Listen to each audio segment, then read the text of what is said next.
প্রিয় দর্শক, আসসালামু আলাইকুম। আপনারা কেমন আছেন? আশা করছি আপনারা আল্লাহর রহমতে ভালো আছেন। আমিও আল্লাহর রহমতে ভালো আছি, আলহামদুলিল্লাহ। আমি আজ এই পাতাকপি নিয়েছি, বাঁধাকপি যেটাকে বলে, এটা আমি ভাজি রান্না করব।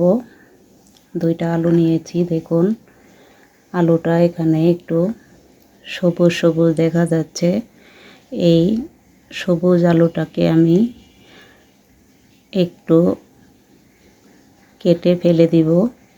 তারপর আলুটা আমি কুচি কুচি করে কেটে নিব।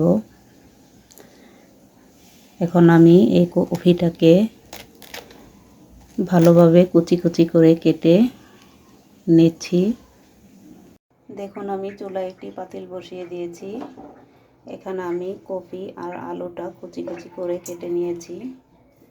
এগুলো আমি এখন দিয়ে দিচ্ছি। দেখুন, আমি লবণটা দিয়ে দিচ্ছি।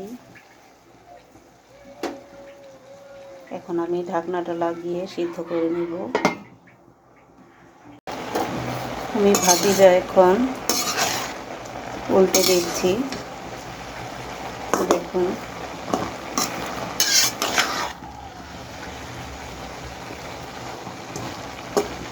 সিদ্ধ হয়ে গিয়েছে। এই দেখুন এখানে আমি পেঁয়াজ কুচি, কাঁচামরিচ কুচি আর হালকা একটু হলুদ মরিচ গুঁড়া দিয়েছি। এখন আমি ভাজিটা দিয়ে বাগার দিয়ে নিব।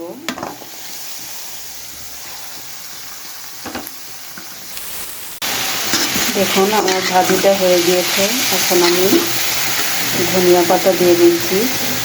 এই দেখুন, ধনিয়া পাতা নিয়েছি, কুচি করে দিয়ে দিলাম। হয়ে গেল আমার রান্না।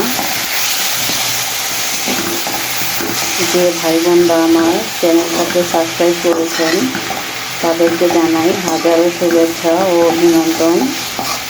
আর যে ভাই বোনরা আমার চ্যানেলটাকে এখনও সাবস্ক্রাইব করেননি তাদেরকেও শুভেচ্ছা জানিয়ে আমন্ত্রণ জানাচ্ছি আমার চ্যানেলটাকে সাবস্ক্রাইব করার জন্য। আপনারা ভালো থাকবেন। আল্লাহ হাফেজ।